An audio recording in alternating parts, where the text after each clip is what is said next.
Welcome to this week's edition of Ask an MS Expert. I'm John Strum, and I'm the host of the Real Talk MS podcast. Each week, Real Talk MS reaches thousands of people in more than 100 countries around the world with the news that people affected by MS need to know. My wife, Jean, lived with progressive MS for 23 years, so I've had a front row seat experiencing all the ways that MS can impact a family.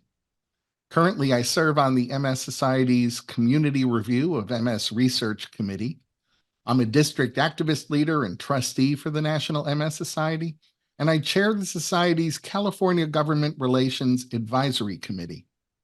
The MS Society's Ask an MS Expert webcast is designed to give us a place for the MS community to connect and to connect you with experts who are ready to answer your questions on the topics that impact people affected by MS every day. Please feel free to post your comments and questions on Facebook, YouTube, or Twitch. MS Navigators are online throughout today's program, connecting you to resources and answering those questions. Vitamin D is often referred to as the sunshine vitamin. And for years, scientists have worked to understand the link between MS and vitamin D and what that might mean for people living with MS. Dr. Ellen Mowry is joining us today to discuss the important role that sunlight and vitamin D may play in MS. Dr. Mowry is a professor of neurology and epidemiology, and she's the co-director of the Multiple Sclerosis Precision Medicine Center of Excellence at Johns Hopkins University. Dr. Mowry holds relationships with commercial interests with Biogen, Genentech, and BCareLink LLC, and she receives royalty for editorial duties with UpToDate. I'll add that Dr. Mowry has conducted extensive research in better understanding the role of vitamin D in MS. Welcome, Dr. Mowry, and thanks for being with us today. Thank you so much for having me, John. Well, let's start with the basics. What is vitamin D and what is its role in the body?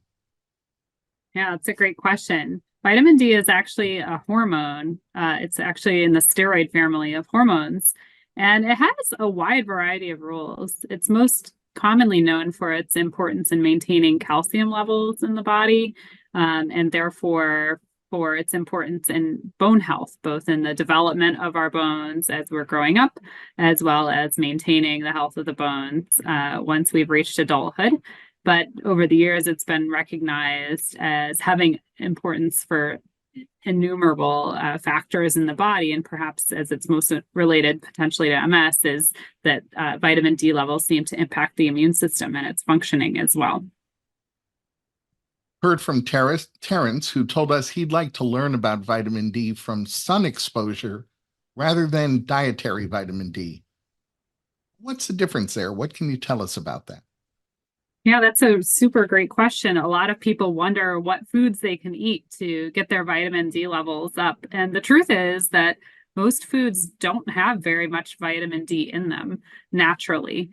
So foods that have natural sources of vitamin D of any significance are things like cod liver oil and some fatty fishes. There are some mushrooms that contain vitamin D naturally, but from there, the levels in other types of foods drop off rather dramatically unless they're fortified.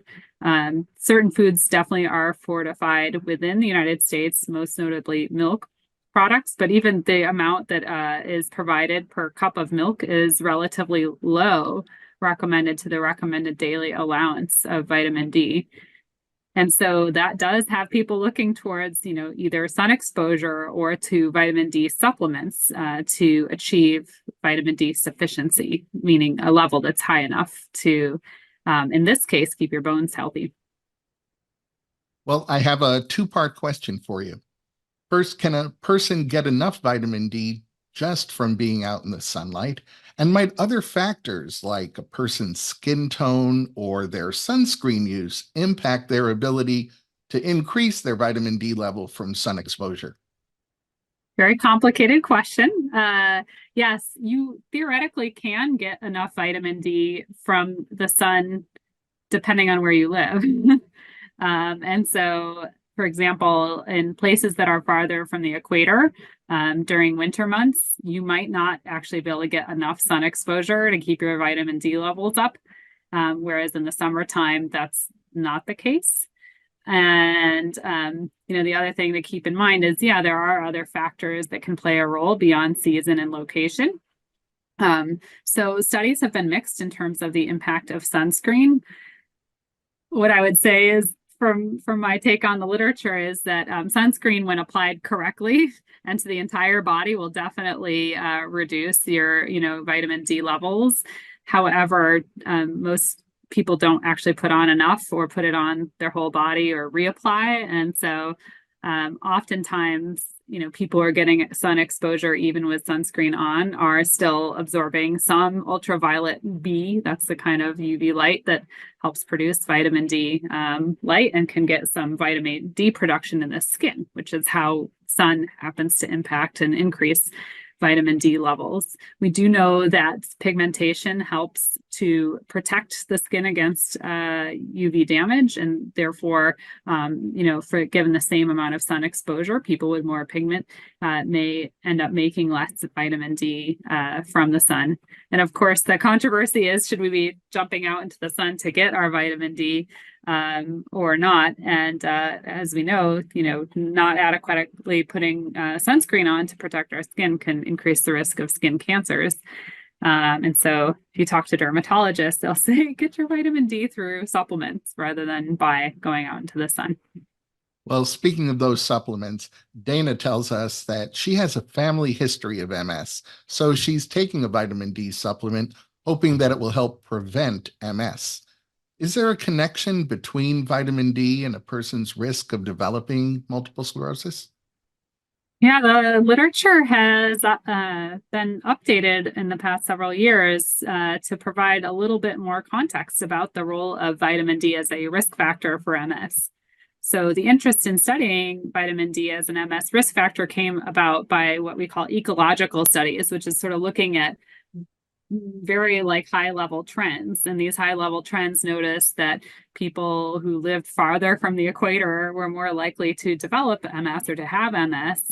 And so the hypothesis was that something related to living far from the equator must be playing a role. And because of the known lower sunlight exposure to people living in those environments, could it be that something related to low sunlight, such as vitamin D, is an MS risk factor? And so the best, early studies that looked at these data looked at vitamin D levels in people before they developed MS and compared them to vitamin D levels in people who never developed MS, who were age matched. And they actually did this first with a military cohort, and they showed that, lower vitamin D levels were associated with higher subsequent risk of having MS. And so that was, one of the strongest proofs that was used to move forward. And that study, which was done by Alberto Esquerio's group, was confirmed subsequently in a different country. And so that looked pretty promising. There are a couple holes, though, that developed in the study and in this data analysis. One came out of the Kaiser cohort when Dr. Annetta Langergold looked at vitamin D levels in relation to MS risk as well. And she actually had a more representative cohort of people where there were individuals who identified as white, Black, or African American, as well as Hispanic or Latinx. And in that study, lower vitamin D levels did seem to be linked with MS risk in people identified as white, but not in the other groups, whereas sun exposure was differentially related to MS risks.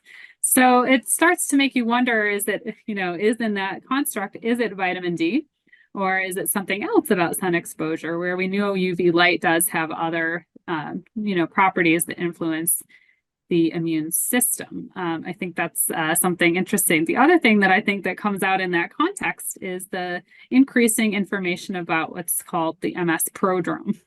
So the MS prodrome is this idea that people with MS, long before they have, say, their first attack of multiple sclerosis, start to feel unwell. And studies in countries like Canada, where they can document healthcare utilization, demonstrate that for several years prior to having, say, an optic neuritis attack or an attack in the spinal cord where people are numb or weak in a limb or several limbs, they start to have an uptick in their use of healthcare resources for symptoms we would consider not specific for MS, maybe some depression or other types of things, but nonetheless, relative to their peers, have increased.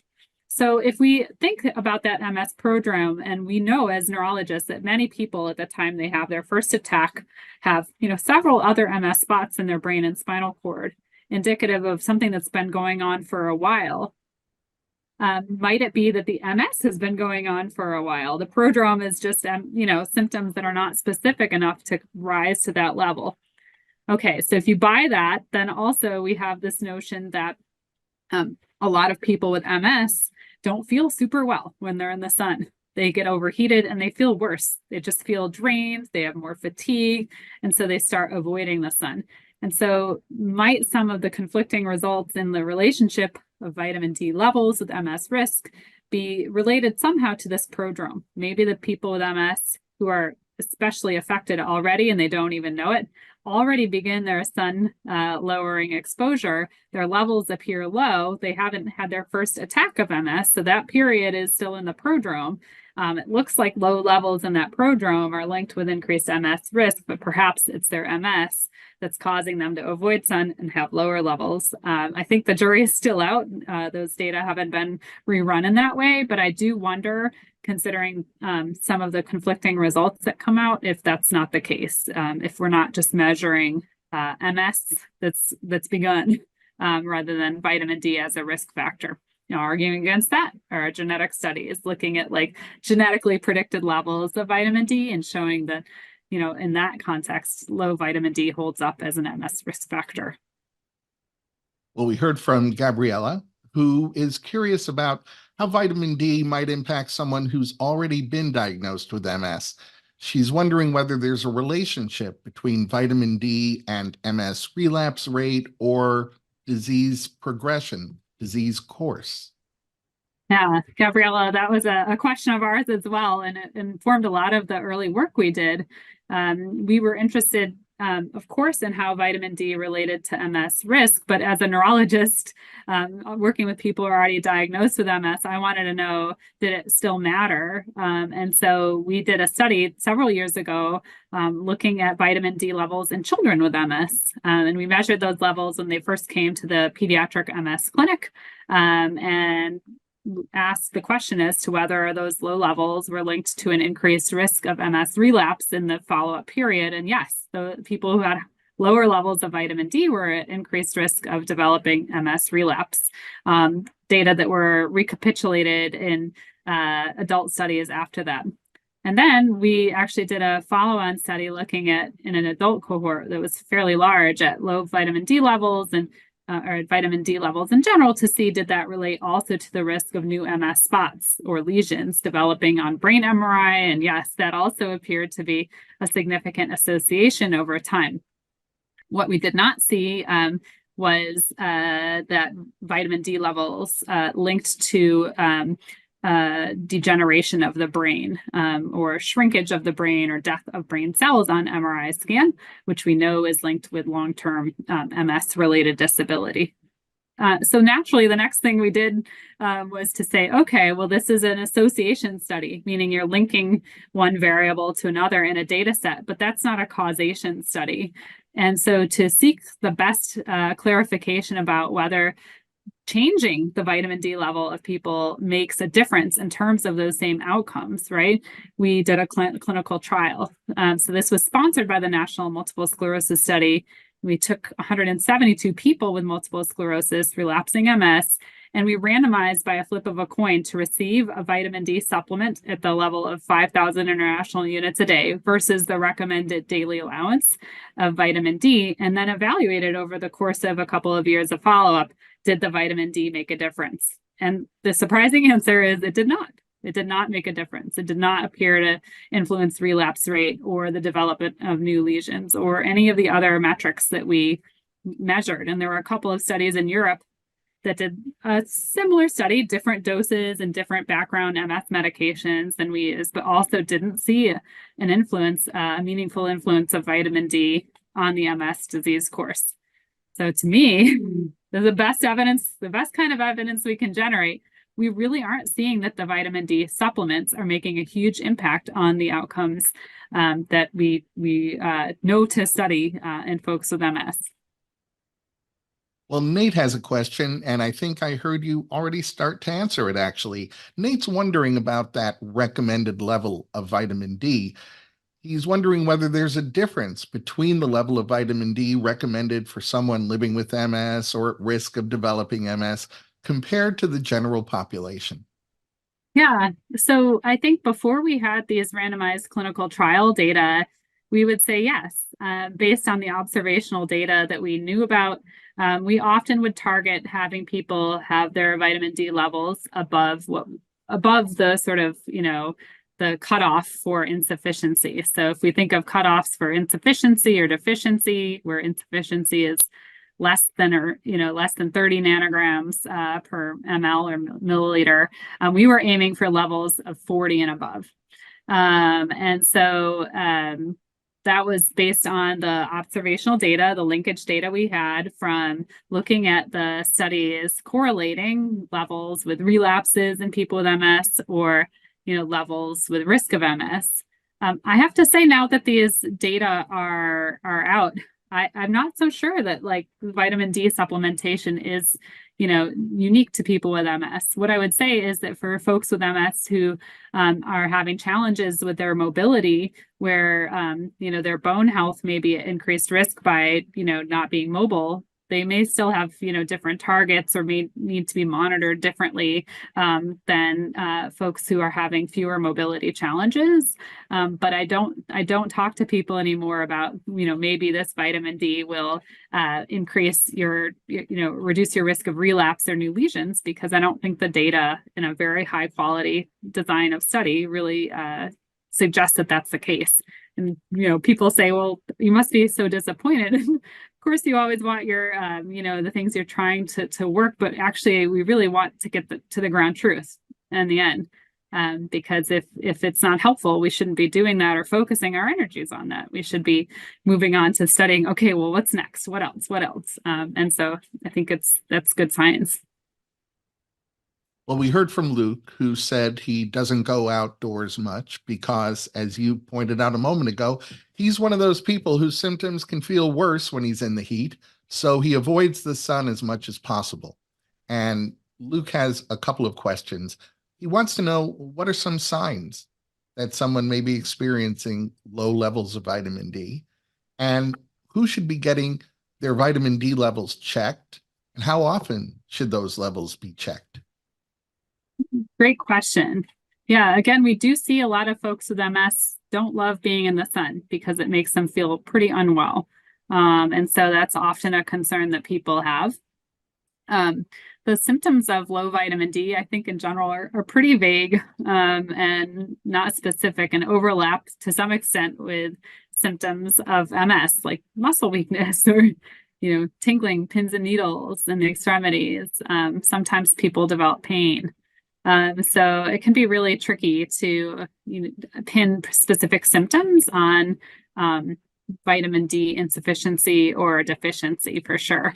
And so I think that's important to keep in mind. And vitamin D levels don't change super rapidly. And so if you had vitamin D levels checked, in the last several months of time and you haven't had major changes in your lifestyle behavior or your sun exposure or your vitamin D supplementation or your weight, it's kind of unlikely that it would be markedly different than it was the last time you had it checked. And so I think the frequency of getting your vitamin D level checked really depends on a lot of those factors. So if you had pretty sufficient vitamin D before and you were taking a small supplement and you wanted to maintain, you and your doctor decided that was a good level to maintain, and you're still taking it and your weight is relatively stable, probably not a huge utility to rechecking it very often. On the other hand, if any of those factors had changed, maybe may be important. I definitely recommend to people beyond thinking about their MS, again, nodding back to this bone health and other things, to talk with their primary care doctors as well about vitamin D testing and how often that should occur. As a clinician scientist, you're involved in both research and clinical practice. So I'm curious, how does what you're learning through your vitamin D research carry through to your patient care? Great question. The best and most wonderful thing about working with people with MS is that I think a lot of the research questions we have as clinician researchers are developed through working with the individuals affected by MS and hearing what their concerns are and thinking about the unknowns, and where the decisions we're trying to make have enough information to guide those decisions, and where actually there aren't enough data available to make an informed decision. And so a lot of the research questions we develop, start in the clinic with the person with MS or several people with MS. They formulate and percolate into a research question in a study. We conduct a study, and then we say, okay, well, how would we do that? So for the vitamin D story, people used to ask me, do I have to supplement with vitamin D and how much and things like that? And I'd say, we don't really know right now. These are the studies we have. The levels seem to correlate with MS severity, but we're waiting on the results of the trial to tell us if supplementation itself actually makes a difference.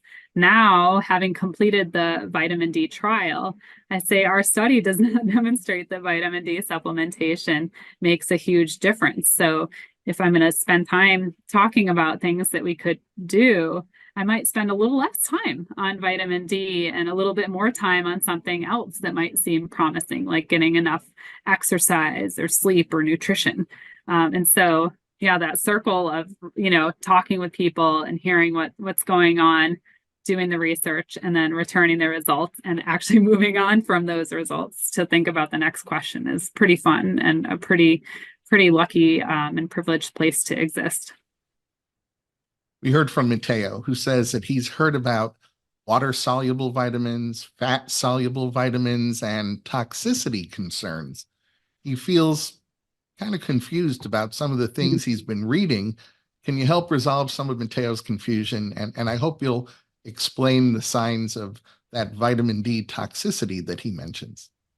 Yeah, it's a great question. I think that the internet is full of advice for all of us, right? About what supplements and vitamins we should be taking and how much. And it can be super confusing to work our way through all of that noise. So fat-soluble vitamins are vitamins that when you ingest them, they get taken up and stored in your fat for a while. And water-soluble vitamins tend to kind of pass through, above the levels at which they're needed. So a lot of people with MS in my clinic anyways take B12, vitamin B12, and that's a water-soluble vitamin. And their levels, if you measure them, are super high, but they don't get vitamin B12 toxicity.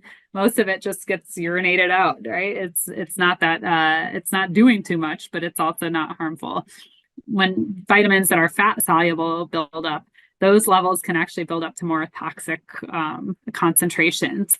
The concerns about vitamin D toxicity, which I actually haven't seen, luckily, because I think we've been good stewards of not recommending in very, very high doses of vitamin D, really relate to concerns of the vitamin D increasing our body calcium too much. And that can cause a number of symptoms. Bone and abdominal pain, can feel very thirsty or dehydrated. Appetite can be affected. People can feel weak, and confusion can also occur. And so all of those things are something to play with or to think about. I think in people taking relatively modest doses of vitamin D that we didn't see, for example, in people taking the 5,000 international units a day, any major concerns for any toxicity related issues. I know there have been some protocols, out on the internet giving very high doses of vitamin D for people with MS, and I would have concerns about those levels being too high. So I think, especially if you're taking very high doses of vitamin D, you probably do want to follow up on those levels more frequently. We see so many vitamin D supplements on store shelves. There's vitamin D2 and vitamin D3, and these are available from so many different brands.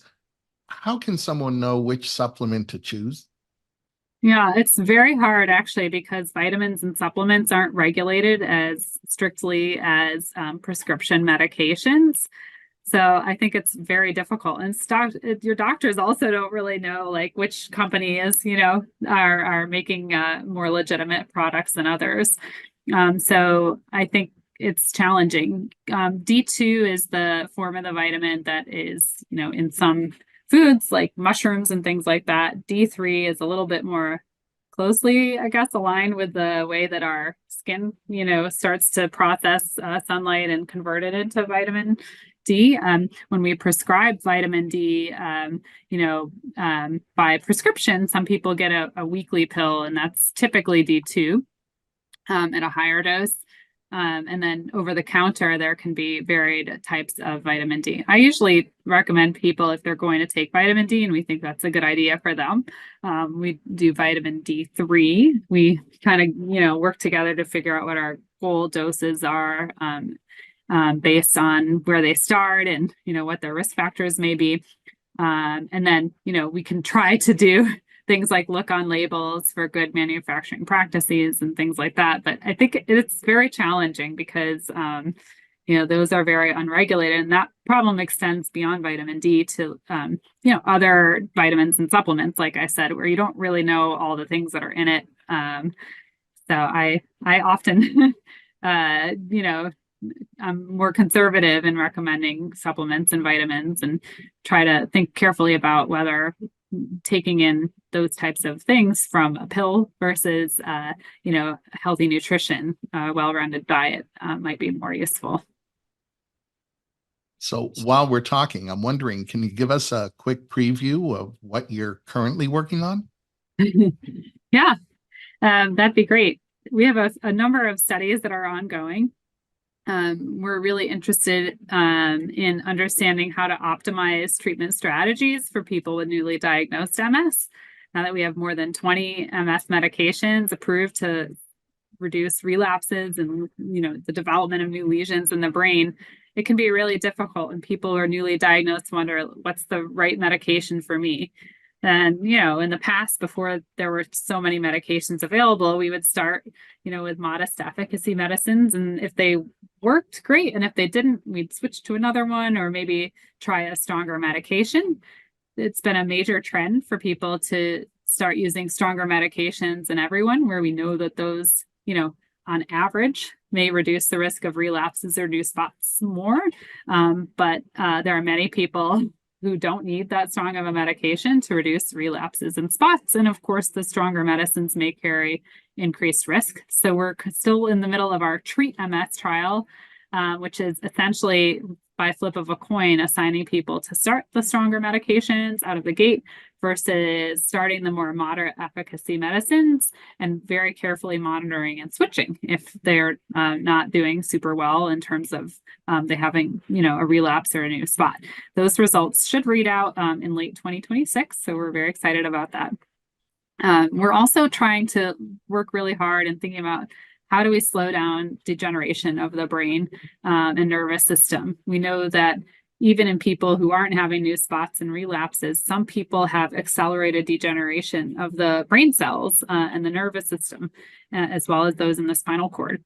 And it's that accelerated degeneration of neurons in the brain and spinal cord that seems to underlie progressive MS, where instead of having relapses, people are getting slowly worse.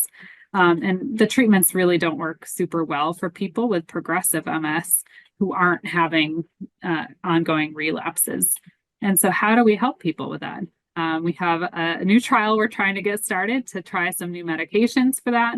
I have a study also where we're trying to better track people's worsening over time, because a major limitation for conducting trials testing new medicines is that we're not measuring worsening clinically very well. And so we have a study using wrist-worn activity monitors that we think will do a better job of tracking people's patterns over time.